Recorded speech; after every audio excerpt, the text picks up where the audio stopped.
The Prophet ﷺ, people were rude to him. The desert Arabs were rude to him. And he never returned their rudeness with rudeness. He smiled in their faces. He returned their bad manners with good character.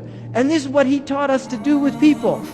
And we have to, it's mujahada, we have to struggle.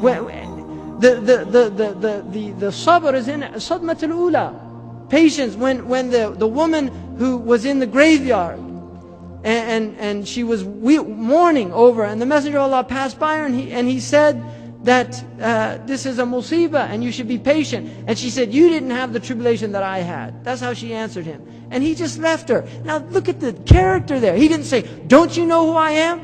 I'm the Messenger of Allah. You can't talk to me like that.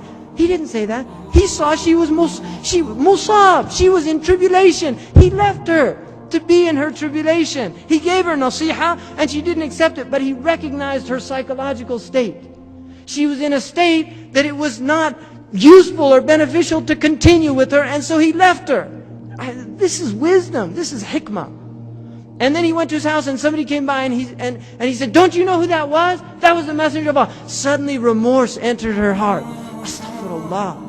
And she went to his house and knocked on the door. Ya Rasulullah, I didn't know it was you.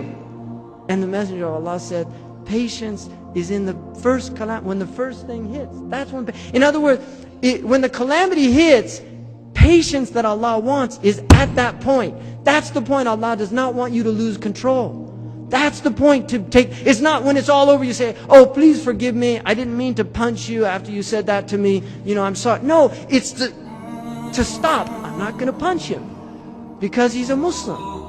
Right? I'm not going to do that. I'm not going to engage. I'm not. And that is mujahada. That is learning to suppress the nafs for the sake of Allah subhanahu wa ta'ala. Because we're here for Allah. We're not here for, and this is ikhlas. To do it for Allah's sake. Really, to do this for Allah's sake. To forgive your brother for Allah's sake. To forgive your sister for Allah's sake. Not for them. To do it for Allah subhanahu wa ta'ala. Really. There's people in here that haven't talked to their brother or their sister, or some of them to their mothers and their fathers. Don't be that person. Don't cut off your bloodship bonds. Don't be that person.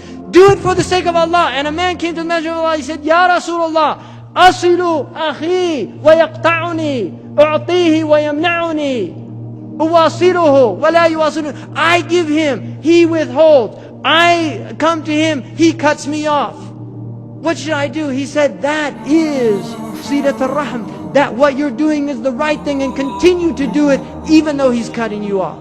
That's Islam. That's Islam. And it's hard. Don't think this is an easy religion.